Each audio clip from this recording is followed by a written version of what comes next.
ऐसी वीडियो रोज देखने के लिए आप मेरे वीडियो को लाइक करें, इस पे कमेंट करें और अपने दोस्तों के साथ शेयर करें। और हाँ, अगर आप इस चैनल पे नए हैं तो इसे सब्सक्राइब करना ना भूलें। रोहित ये देखकर हैरान हो गया कि दरवाजा अंदर से लॉक किया गया था। रोहित ज्यादा देर तक दरवाजा खोलने की कोशिश करके अनिका को डिस्टर्ब नहीं करना चाहता था। रोहित ने सोचा कि अगर अनिका थक गई होगी तो शायद वो कुछ देर आराम करने की कोशिश कर रही होगी। ऐसे में रोहित उसे डिस्टर्ब नहीं करना चाहता था। रोहित मन ही मन यही सोच रहा था कि पिछले कुछ दिनों से अनिका बहुत ही ज्यादा परेशान हो गई थी। ऊपर से जब से उसके साथ पुलिस स्टेशन में पूछताछ हुई थी, तब से लेकर अब तक अनिका और भी ज्यादा परेशान हो गई थी और थक गई थी। रोहित ने अनिका को मन को हल्का और मूड फ्रेश करने के लिए मनाली वेकेशन पर लाया था, पर यहाँ आने के बाद अनिका के साथ उल्टा ही हो गया था। रोहित ने सोचा कि जब अनिका सामने से दरवाजा खोलकर बाहर आएगी तभी रोहित अपने कमरे में जाएगा, इसलिए वो दरवाजे से पीछे हटने लगा। मगर जैसे ही रोहित ने अपने कदम पीछे लेना शुरू किया, अचानक रोहित के बेडरूम का दरवाजा खुला और अनिका ने रोहित को देखते हुए कहा, सॉरी, वो मैंने ध्यान नहीं दिया कि रूम इधर से लॉक है, वो जरा मेरी आंख लग गई थी। इससे पहले कि अनिका अपनी बात पूरी कर पाती, रोहित ने देखा कि अनिका के चेहरे पर घबराहट नजर आ रही थी। अनिका के माथे पर पसीने की कुछ बूंदें नजर आ रही थी। रोहित ने अनिका को इस तरह परेशान देखा तो वो समझ गया कि अनिका इस वक्त मन ही मन क्या सोच रही होगी। इस कारण से रोहित ने अनिका से कहा, अरे नहीं नहीं, आई एम सॉरी, मैंने अगर तुम्हें डिस्टर्ब किया हो तो बच्चों ने कहा कि तुम अंदर आराम कर रही हो, तो मैंने सोचा तुमसे पूछ लूं कि तुम्हारी तबीयत ठीक तो है ना, बस इसीलिए, और कुछ नहीं। इतना कहने के बाद रोहित अनिका को देखने लगा। अनिका ने भी अपने बाल संवारते हुए हाँ में अपना सर हिलाते हुए कहा, हाँ मैं बिल्कुल ठीक हूँ, बस बिस्तर पर लेटे ही कब मेरी आंख लग गई मुझे पता ही नहीं चला। अनिका के दिल की धड़कनें काफी तेज हो गई थी। अनिका ने अंदर फिर से वही सिगार का बॉक्स देखा था, जिस तरह के सिगार एविडेंस ट्रे अनिका को नजर आई थी। इसी कारण से अनिका का मन काफी उलझन में था। आजकल अनिका के साथ कुछ ऐसा हो रहा था कि जहां वो रोहित पर यकीन करना शुरू करती थी, तभी उसे रोहित के बारे में कुछ ऐसी बातें पता चलती कि अनिका को रोहित पर शक होने लगता। जो अनिका याददाश्त खोने से पहले रोहित पर आंख बंद करके भरोसा करती थी, वहीं अनिका अब हर पल रोहित पर शक करने लगी थी। उसे पता ही नहीं चलता कि आखिर रोहित का असली चेहरा क्या है और वो किस पर भरोसा करे। रोहित की आंखों में जो सच दिखाई देता था उस पर, या फिर कुछ लोग जो रोहित के खिलाफ बातें करते थे। अनिका का मन दो हिस्सों में बट गया था। एक हिस्सा कहता था कि रोहित अच्छा इंसान है और अनिका को रोहित पर भरोसा करना चाहिए, तो वही दूसरा इंसान कहता कि रोहित के इस चेहरे के पीछे एक और चेहरा है जो हर कोई नहीं देख सकता है। इस वक्त रोहित अनिका के सामने खड़ा था। अनिका की सांसें अब थोड़ी नॉर्मल हो रही थी, उसे थोड़ी राहत महसूस हो रही थी। इससे पहले कि रोहित अनिका के साथ कुछ और बात कर पाता, अचानक ही डाइनिंग टेबल पर लैपटॉप के सामने बैठी रिया जोर जोर से शोर मचाते हुए रोहित और अनिका की ओर देखकर कहा, मम्मा, डैडी, यहाँ आइए जल्दी, मुझे पता लग गया है कि छत पर मुझे मम्मा कैसे दिखाई दी। रोहित और अनिका दोनों ही रिया की बात सुनकर हैरान हो गए। दोनों ने शॉक्ड होकर एक दूसरे को देखा। टेरेस गार्डन में बैठे अलेक्जेंडर और आर्यन ने भी रिया की ये बात सुनी थी। रिया की बात सुनने के बाद वो भी काफी हैरानी से एक दूसरे को देखने लगे। उन्हें समझ नहीं आ रहा था कि उनकी बहन इतनी कॉन्फिडेंस कैसे थी इस बार। उनको पता था कि इस बार रिया काफी टाइम से लैपटॉप में किसी बात की रिसर्च कर रही थी और अपने रिसर्च की रीडिंग भी नोट डाउन कर रही थी। जब रोहित और अनिका रिया के पास पहुंचे, तब रिया ने लैपटॉप स्क्रीन और अपनी नोटबुक उनके सामने दिखाते हुए कहा, मम्मा, डैडी, मुझे पता लग गया है कि मुझे उस गुलेरिया हाउस के टेरेस पर मम्मा कैसे दिखाई दी थी। इतना कहकर रिया कभी रोहित को देखती तो कभी अनिका को। उसके चेहरे पर को देखकर लग रहा था कि रिया काफी कॉन्फिडेंस नजर आ रही थी। रिया की आंखों में चमक देखकर अलेक्जेंडर और आर्यन भी हैरान थे। उसके बाद रिया ने कहा, डैडी, आप ये देखिए ना। रिया ने रोहित की ओर देखकर कहा था। रिया की बात सुनकर रोहित हैरान होकर लैपटॉप स्क्रीन की ओर देखने लगा। रोहित ये देखकर हैरान हो गया कि रिया एक साथ कई सारी रिसर्च कर रही थी। क्वांटम फिजिक्स का खुला हुआ पेज देखकर रोहित हैरान हो गया। इतने सी उम्र में रिया कितनी बातें सोच रही थी, ये बात भी रोहित को हैरान करने के लिए काफी थी। उसके मन में अपनी बेटी को लेकर कई सारे ख्याल उठते थे। इससे पहले कि रोहित रिया को कुछ समझाने की कोशिश करता, रिया ने रोहित का हाथ पकड़कर कहा, पापा, देयर इज वन पॉसिबिलिटी कि मम्मा का कोई क्लोन है।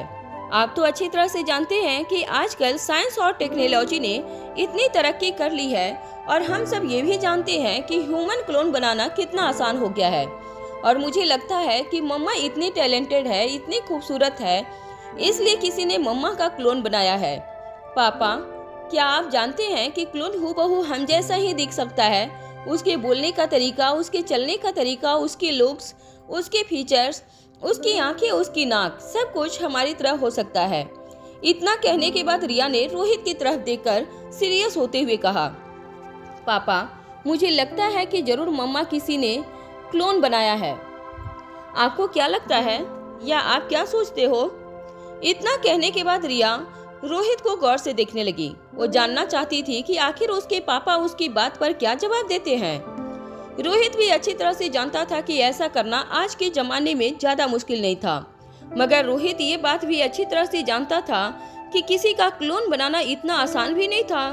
मगर कहीं न कहीं रिया की बात में रोहित को ये सोचने पर भी मजबूर कर दिया था कि शायद रोहित के और अनिका के दुश्मन अनिका का क्लोन बनाकर अनिका के साथ उस क्लोन की जगह बदलने की कोशिश करें। वहीं अलेक्जेंडर और आर्यन फिर से आंखों ही आंखों में एक दूसरे के साथ बात करते हुए कहने लगे थे, जैसे कि उनकी बहन को बचाने के लिए अब जल्द से जल्द किसी साइकियाट्रिस्ट की जरूरत थी। एक तरफ रिया की बातों ने रोहित और बाकी सबको सोचने पर मजबूर कर दिया था, तो वहीं दूसरी तरफ होटल पैराडाइज इंटरनेशनल से निकलकर शर्मिला एक रिक्शा में बैठकर अपने घर जा रही थी। शर्मिला जहां रहती थी वो घर पैराडाइज इंटरनेशनल होटल से लगभग 20 मिनट की दूरी पर था। मनाली शहर के बीचों बीच तालाब से होते हुए रिक्शा पुरानी लकड़ी के बाजार से होते हुए आगे बढ़ रही थी।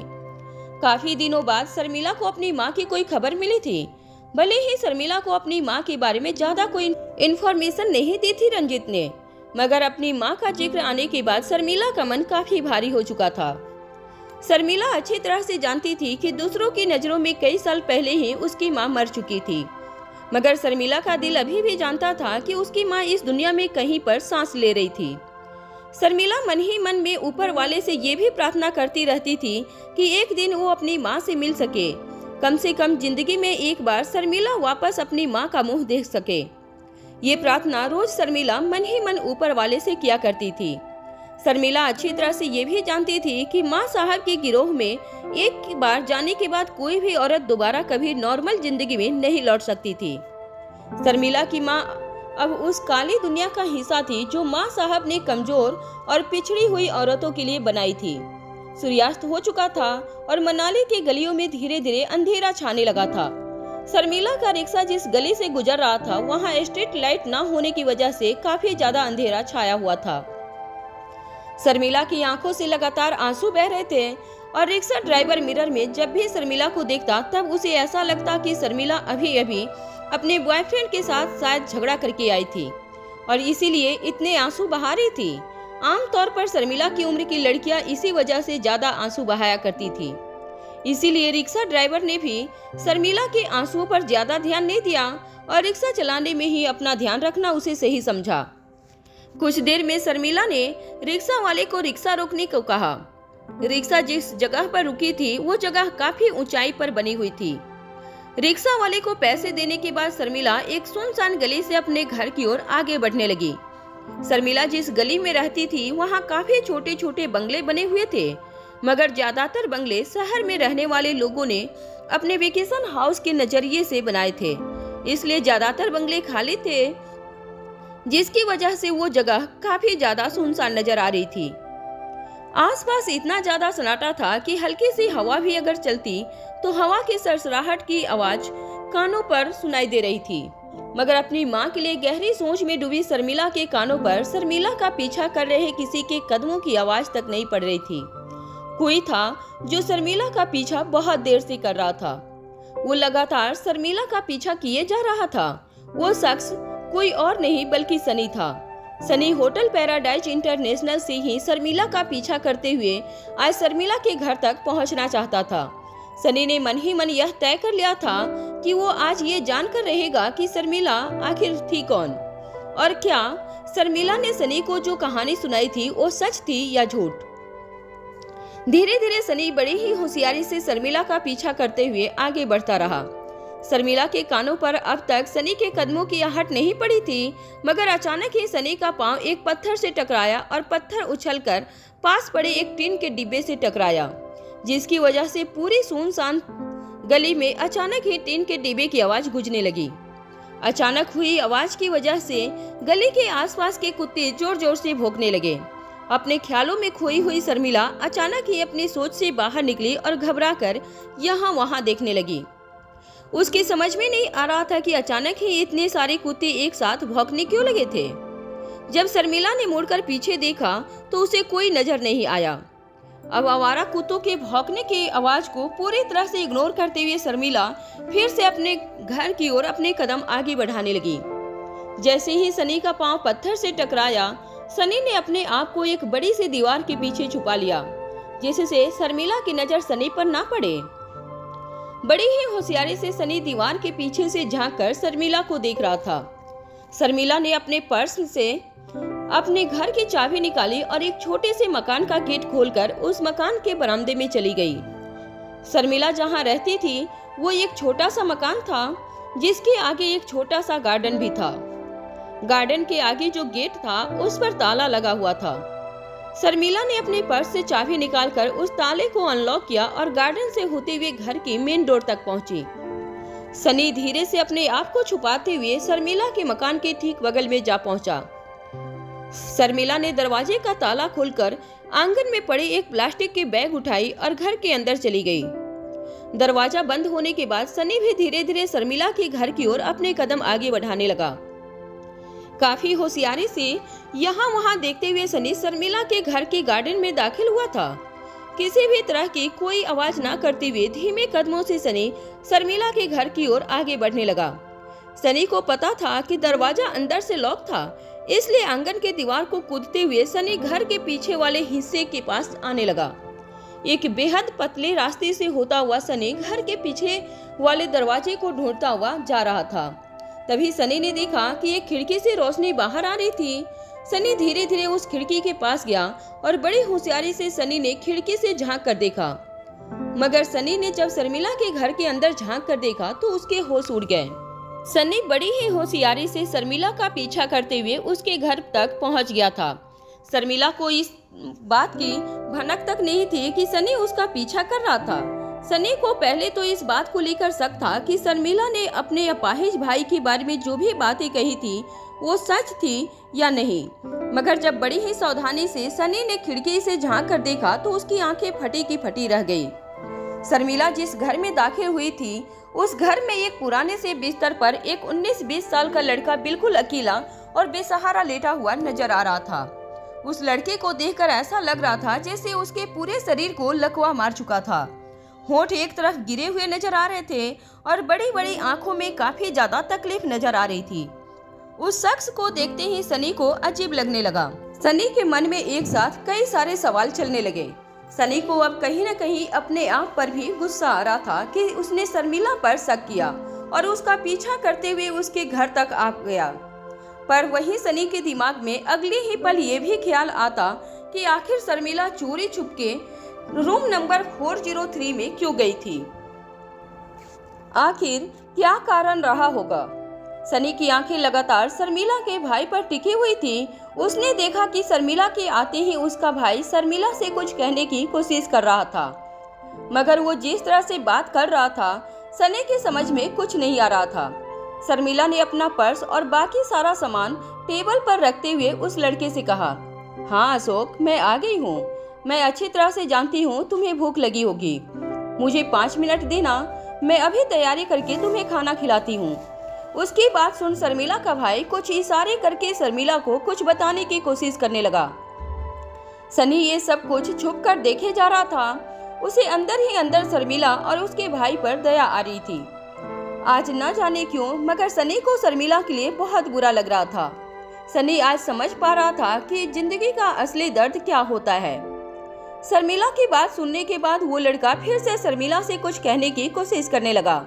तभी शर्मिला ने उसकी बात समझते हुए कहा, कोई बात नहीं है अशोक, मैं अभी तुम्हारा डायपर्स बदल देती हूँ। उस लड़के की हालत देखकर सनी समझ गया था कि वो लड़का अपने पैरों पर खड़ा होने के लायक नहीं था। न ही वो बाथरूम जाने के लिए खुद अपने पैरों पर खड़ा होकर बाथरूम जा सकता था और न ही वो कुछ कर सकता था। उस लड़के की पूरी लाइफ अपनी बहन शर्मिला पर डिपेंड थी। शर्मिला और उसके भाई को देखते हुए सनी की आंखों से आंसू बहने लगे। उसने शर्मिला के बारे में जो कुछ भी सोचा था वो काफी गलत था। सचमुच शर्मिला का भाई अपंग था, लाचार था और जिसकी देखरेख का जिम्मा अकेले शर्मिला के कंधे पर था। शर्मिला भी बिल्कुल किसी छोटे बच्चे की तरह अपने भाई की देखभाल करती रहती थी। सनी को तो इस बात से भी हैरानी हो रही थी कि उसका भाई जो कुछ भी कह रहा था उसे समझ पाना बेहद मुश्किल था, क्योंकि उसके गले में आवाज तो थी मगर उसके शरीर को बुरी तरह से लकवे ने जकड़ कर रखा था, जिसकी वजह से उसका बोल पाना नामुमकिन था। मगर गले की आवाज के जरिए शर्मिला ये समझ जाया करती थी कि उसका भाई क्या कहना चाहता था। अपने भाई को फ्रेश कपड़े पहनाने के बाद शर्मिला ने पुराने कपड़े बगल में रखी एक बाल्टी में डाले और बाथरूम की ओर चली गई। अपने हाथ धोने के बाद शर्मिला फिर से हॉल में आई और अपने भाई से कहने लगी, अब तुम बिल्कुल फिक्र मत करना, ज्यादा दिनों तक तुम्हें इस बिस्तर पर लेटना नहीं पड़ेगा। बहुत जल्द तुम बाकी लोगों जैसे चलने फिरने लगोगे। तुम्हारे दुख के दिन अब बहुत ही जल्द ठीक होने वाले हैं। ये कहते हुए शर्मिला ने अपने पर्स से रुपयों की एक गड्डी निकाली, जिसे देखकर सनी के चेहरे पर हैरानी साफ नजर आने लगी। शर्मिला के पर्स में कम से कम 30 से 40 हजार रुपये कैश थे। सनी जानता था कि आज न तो शर्मिला की तनख्वाह का दिन था और न ही शर्मिला को जितनी तनख्वाह मिलती थी उसमें इतने सारे कैश एक साथ रख पाना उसके लिए मुमकिन था। शर्मिला ने नोटों की गड्डी को कबड़ में रखते हुए अपने भाई से कहा, देख लेना अशोक, बहुत जल्द मैं तुम्हारा इलाज करवाकर तुम्हें अपने पैरों पर फिर से खड़ा कर दूंगी। और हाँ, मैं कह देती हूँ, इसके बाद मैं ये नौकरी वोकरी नहीं करने वाली हूँ।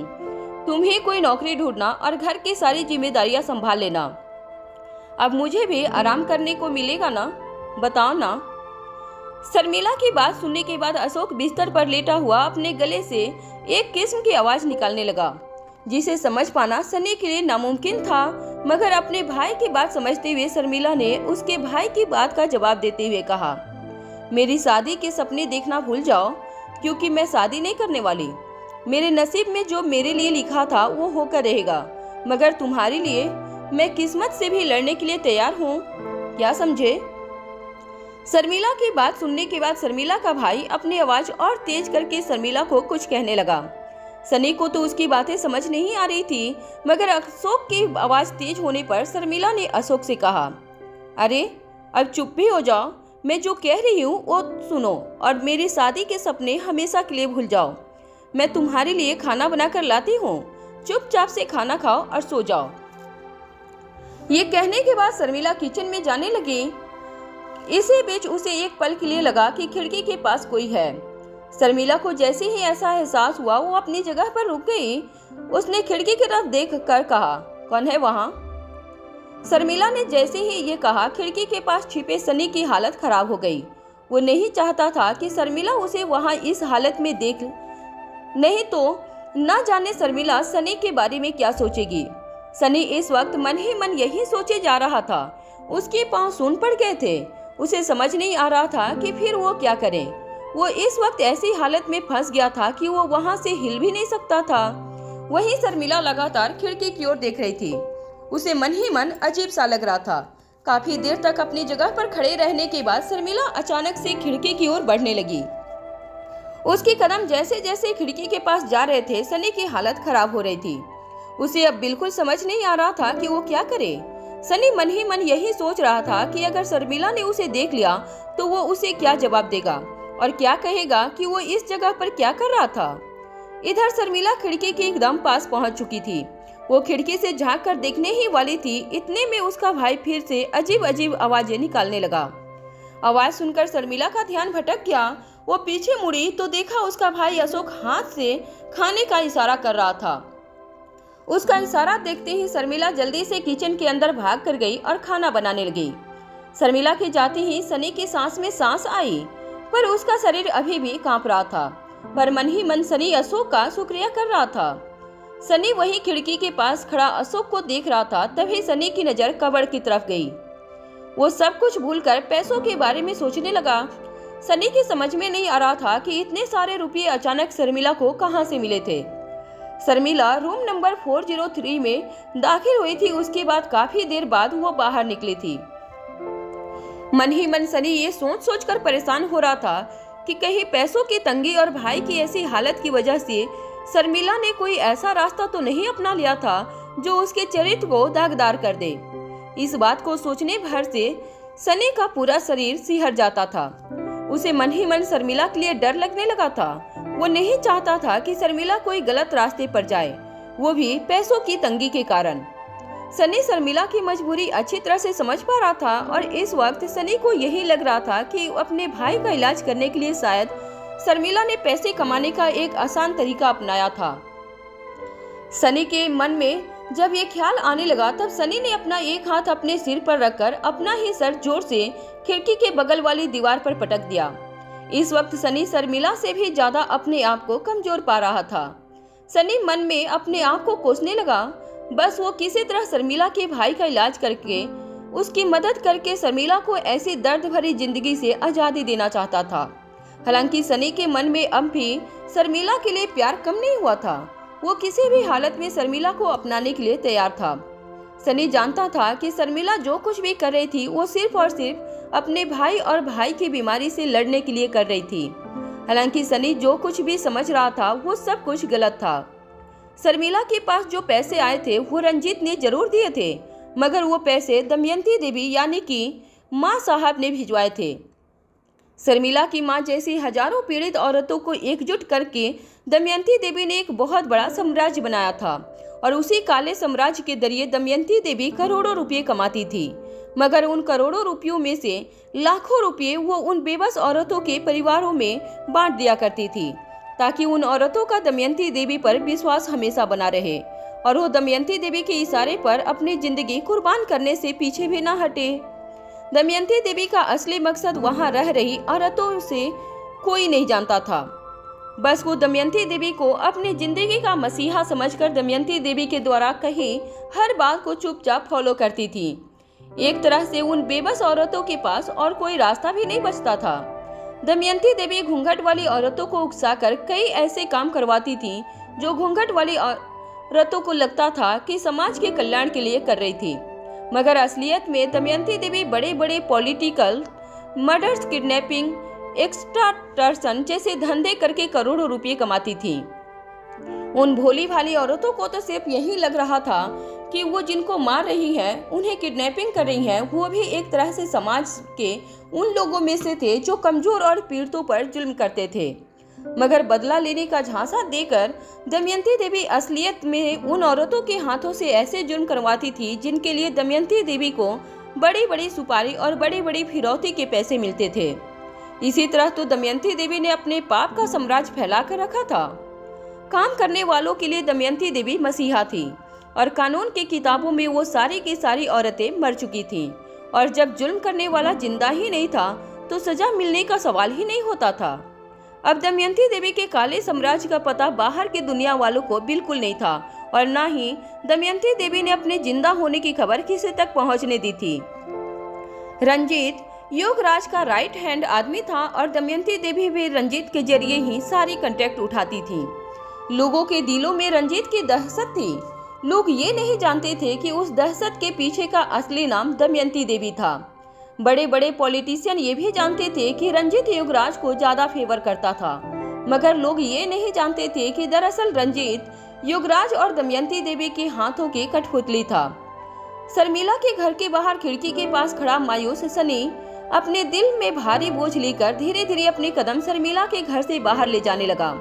सनी के दिल में बस अभी एक ही बात चल रही थी कि जिस तरह शर्मिला ने अपनी पूरी जिंदगी दांव पर लगाकर अपने भाई को अपने पैरों पर खड़ा करने की रिस्पॉन्सिबिलिटी अपने कंधों पर ली थी, उसी तरह सनी शर्मिला की जिंदगी फिर से पटरी पर लाने के लिए कुछ भी कर गुजरने के लिए तैयार था।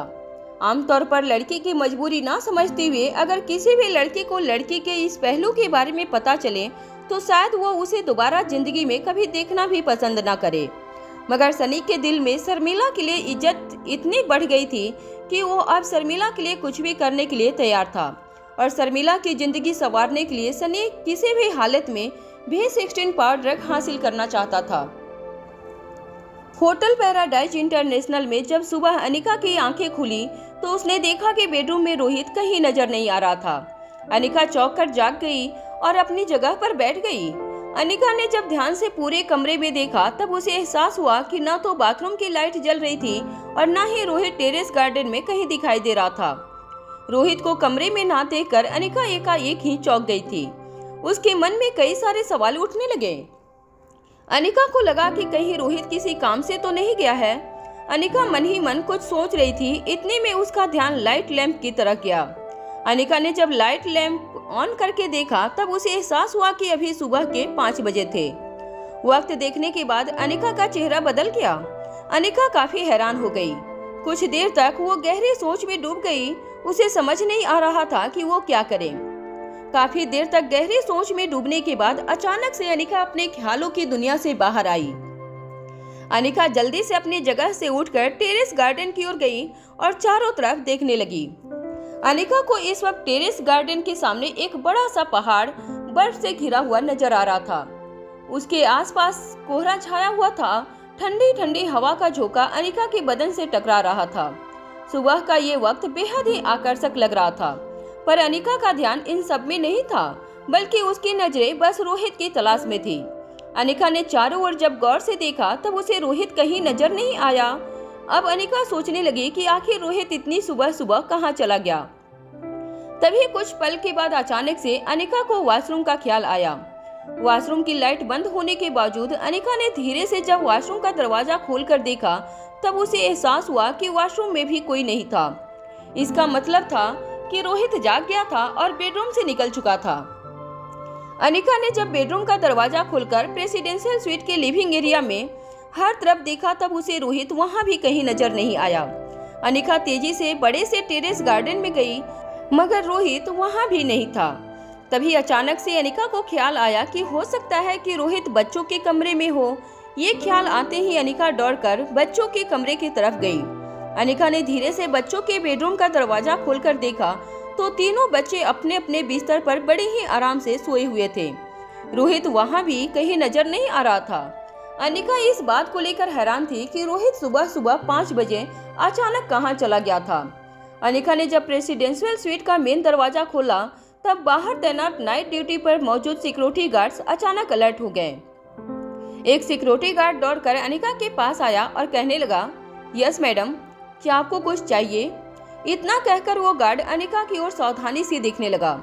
अनिका हैरान होकर कुछ देर तक यहाँ वहाँ देखने लगी और फिर दबी हुई धीमी आवाज में अनिका ने अपने सामने खड़े सिक्योरिटी गार्ड से पूछा, क्या रोहित यहाँ से? इससे पहले कि अनिका अपनी बात पूरी कर सकती, सिक्योरिटी गार्ड ने अनिका की बात का जवाब देते हुए कहा, हाँ साहब, अभी कुछ देर पहले यहाँ से निकले हैं। हमारे कुछ आदमियों को अपने साथ लेकर निकले हैं। आप फिक्र मत कीजिए, हमारे आदमी उनके साथ हैं। अनिका ने जैसे ही ये बात सुनी, अनिका हैरानी से मन ही मन कुछ देर तक कुछ सोचने लगी और फिर अनिका ने अपने सामने खड़े सिक्योरिटी गार्ड से पूछा, क्या वो बताकर गए हैं कि वो कहाँ गए हैं? अनिका की बात पर मुस्कुराते हुए उस सिक्योरिटी गार्ड ने कहा, मैडम, आप भी सुबह सुबह क्या मजाक करती हैं? भला साहब हमें क्यों बताएंगे कि वो कहाँ जा रहे हैं? बस हमारे कुछ आदमी ही साहब के पीछे पीछे चले गए। अनिका की समझ में नहीं आ रहा था कि इतनी सुबह सुबह रोहित कहाँ चला गया था। अनिका प्रेसिडेंशियल स्वीट के मेन डोर से बाहर निकली और उसने अपने पीछे मेन डोर बंद कर दिया। मेन डोर जैसे ही अनिका ने लॉक किया, अनिका के सामने खड़े सिक्योरिटी गार्ड ने कहा, मैडम, आप कहाँ जा रही हैं? सिक्योरिटी गार्ड के इस सवाल पर अनिका हैरान होकर उस सिक्योरिटी गार्ड को देखने लगी। उस सिक्योरिटी गार्ड ने अभी अभी अनिका से कहा था कि रोहित कभी उन्हें कुछ बताकर नहीं जाता था, मगर अनिका की समझ में नहीं आ रहा था कि अगर अनिका ने दरवाजा बंद किया और कहीं जाने की कोशिश कर रही थी तो वो सिक्योरिटी गार्ड अनिका से इस तरह का सवाल क्यों पूछ रहा था। मगर अनिका ने भी बड़े रिस्पेक्ट से जवाब देते हुए कहा, बच्चे सोए हैं इसलिए मैं उन्हें डिस्टर्ब नहीं करना चाहती। इसलिए नीचे कॉफी शॉप में जाकर मैं चाय पीना चाहती हूँ। अनिका की इस बात को सुनते ही सिक्योरिटी गार्ड अपने सामने खड़े गार्ड्स को देखने लगा। उस गार्ड के चेहरे पर अब अजीब सा भाव दिखाई देने लगा। अनिका ने उन लोगों के चेहरे पर इस तरह के एक्सप्रेशन देखते हुए उस गार्ड से पूछा, क्या हुआ, आप लोगों को कोई परेशानी है? तभी उस गार्ड ने हड़बड़ाती हुई आवाज में अनिका की बात का जवाब देते हुए कहा, नहीं नहीं मैडम, हमें क्यों परेशानी होगी। दरअसल साहब ने हमें खास तौर पर कहा है कि आपका और बच्चों का हमें खास ध्यान रखना है। वो क्या है ना कि आपकी तबीयत को लेकर साहब को बहुत चिंता रहती है।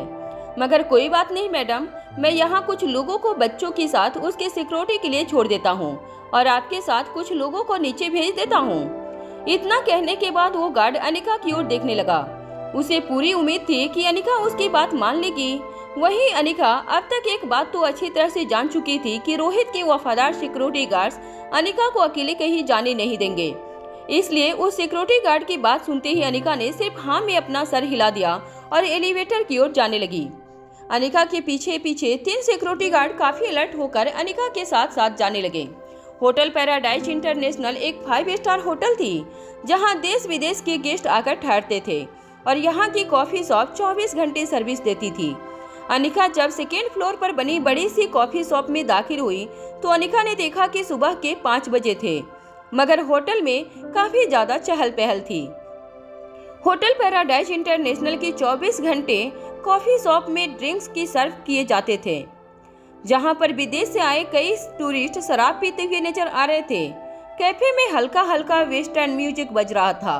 अनिका की नजरों को देखकर ऐसा लग रहा था जैसे उसकी नजरें किसी को ढूंढ रही थी। शायद कैफे में मौजूद लोगों की भीड़ में अनिका रोहित का चेहरा तलाश रही थी। अनिका के सिक्योरिटी गार्ड्स अनिका के ठीक पीछे पीछे चल रहे थे। अनिका ने कैफे के ठीक कोने में बने एक छोटे से टेबल पर बैठना पसंद किया। अनिका को कैफे में दाखिल होता हुआ देखकर कैफे की एक वेट्रेस तेजी से चलकर अनिका के पास आई। वेट्रेस ने दोनों हाथ बड़ी ही अदब से अनिका के सामने जोड़कर अनिका से कहा, yes madam, what would you like to have. उसकी बात सुन अनिका बस अपनी सोच में डूबी हुई यहाँ वहाँ देख रही थी। कुछ देर तक जब अनिका ने उस वेट्रेस की बात का कोई जवाब नहीं दिया, तब वेट्रेस ने फिर से बड़ी ही पोलाइटली धीमी आवाज में अनिका से पूछा, madam, what can I serve you. Waitress अच्छी तरह से जानती थी कि जो औरत उसके सामने बैठी थी वो और कोई नहीं बल्कि होटल के मालिक की बीवी थी, इसलिए उसे सर्व करना उसकी प्रायोरिटी लिस्ट में आता था। उस वेट्रेस की बात जब दोबारा अनिका के कानों पर पड़ी तब अनिका चौंक कर उसकी ओर देखने लगी। अनिका कुछ देर तक हैरान होकर अपने मन ही मन कुछ सोचने लगी और फिर धीमी आवाज में अनिका ने उस वेट्रेस से कहा, क्या यहाँ शराब मिलती है। अनिका का सवाल सुनकर वेट्रेस हैरान रह गई। होटल पैराडाइज इंटरनेशनल मनाली के देश की टॉप क्लास 5 स्टार होटल में से एक थी, जिसमें देश विदेश की टॉप ब्रांडेड शराब अवेलेबल हुआ करती थी। अनिका का सवाल वेट्रेस को काफी अजीब लग रहा था, मगर वेट्रेस ने बड़े ही प्यार से मुस्कुराकर अपना सर हाँ में हिलाते हुए कहा, yes ma'am, tell me what would you like to have. वैसे तो वेट्रेस को इस बात से भी हैरानी हो रही थी कि सुबह के 5 बजे अनिका शराब पीना चाहती थी। ज्यादातर लोग जो उस कैफे में उस वक्त बैठे थे वो सारे विदेशी मूल के लोग थे, जो अपने देश के टाइम जोन के मुताबिक जागते और सोते थे। मगर ज्यादातर इंडियंस सिर्फ रात को पार्टी करना या शराब पीने में कैफे में जाते थे। मगर होटल के मालिक की बीवी होने के नाते अनिका जो मर्जी चाहे कर सकती थी।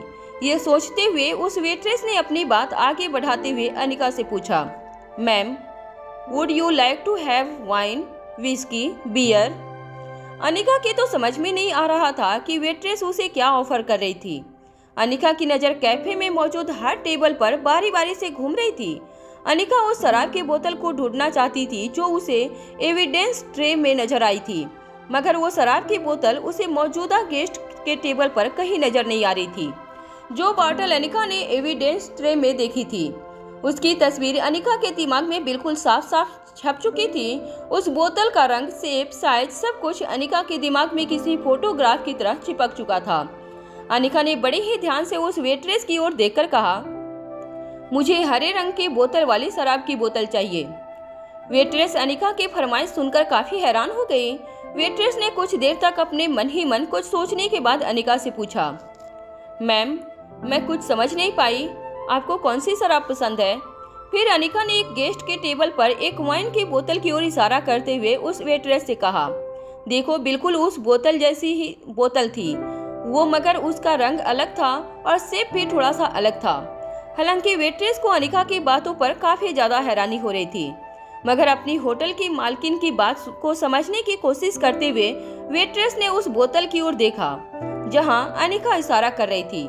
उस टेबल पर बैठे लोग भी अनिका के इशारे को देखकर काफी हैरान थे। उनकी समझ में नहीं आ रहा था कि अनिका उनकी ओर देखकर इशारा क्यों कर रही थी। फॉरेन से आए गेस्ट अनिका को पूरी तरह से इग्नोर करके अपनी ही पार्टी में मस्त हो गए। वेट्रेस ने उस बोतल की ओर देखने के बाद अनिका से कहा, मैम, वो वाइन की बोतल है, क्या मैं आपके लिए वाइन लेकर आऊं? अनिका नहीं जानती थी कि ये वेट्रेस उसे कौन सी शराब ऑफर कर रही थी, मगर तभी अनिका के दिमाग में एक तरकीब सूझी। पर फिर अनिका को लगा कि क्या उसे ये करना चाहिए। अनिका भी मन ही मन कुछ सोच रही थी। इसी बीच उसके दिमाग में आया कि उसके पास आई कोई तरीका नहीं थी। अनिका ने उस वेटर से कहा, हाँ एग्जैक्टली, मुझे वाइन चाहिए, मगर यहाँ जितने भी हरे रंग की वाइन की बोतलें हैं सारी की सारी लेकर आओ, मैं उसमें से पसंद करूंगी। अनिका की ऐसी अजीबोगरीब फरमाइश सुनकर वेट्रेस हैरान रह गई थी। अनिका के ठीक पीछे खड़े अनिका के सिक्योरिटी गार्ड भी काफी हैरानी से एक दूसरे को देख रहे थे। टेबल पर बैठी अनिका भी समझ रही थी कि वेट्रेस को अनिका की बातें काफी ज्यादा कंफ्यूजिंग लग रही थी, मगर अनिका के पास इसके अलावा और कोई चारा नहीं था। अनिका किसी भी हालत में उस शराब की बोतल को ढूंढना चाहती थी जिसे उसने एविडेंस ट्रे में देखा था। अनिका की फरमाइश सुनकर वेट्रेस बड़े ही अदब से मुस्कुराकर अनिका के सामने झुककर वहां से चली गई। वेट्रेस काफी हैरान थी। वेट्रेस ने जब अपने सीनियर से जाकर अनिका की फरमाइश के बारे में बताया तो सीनियर भी काफी हैरान हो गया, मगर होटल की मालकिन ने फरमाइश की थी और मालकिन की फरमाइश पूरी करना ही उनका फर्ज था। ये समझते हुए कुछ ही देर में उस वेट्रेस और उसके सीनियर ने सारी हरे रंग की वाइन की बोतल एक बड़ी सी ट्रे में सजाकर अनिका के टेबल पर रख दी। उस वेट्रेस के सीनियर ने आकर अनिका के सामने बड़े ही अदब से झुककर कहा, yes ma'am, which wine would you like to have from this? Anika बारी बारी से हर वाइन की बोतल को अपने हाथ में उठाकर बड़ी ही बारीकी से देखने लगी। अनिका जिस तरह से बोतलों को देख रही थी, ये सब कुछ उस वेट्रेस और उसके सीनियर और अनिका के सिक्योरिटी गार्ड सभी को काफी अजीब लग रहा था। अनिका एक एक करके हर बोतल को अपने हाथों से उठाकर उसे बड़े ही ध्यान से देखने लगी। तभी अनिका की नजर ट्रे में सबसे पीछे पड़ी सबसे अलग लगने वाली एक बोतल पर पड़ी।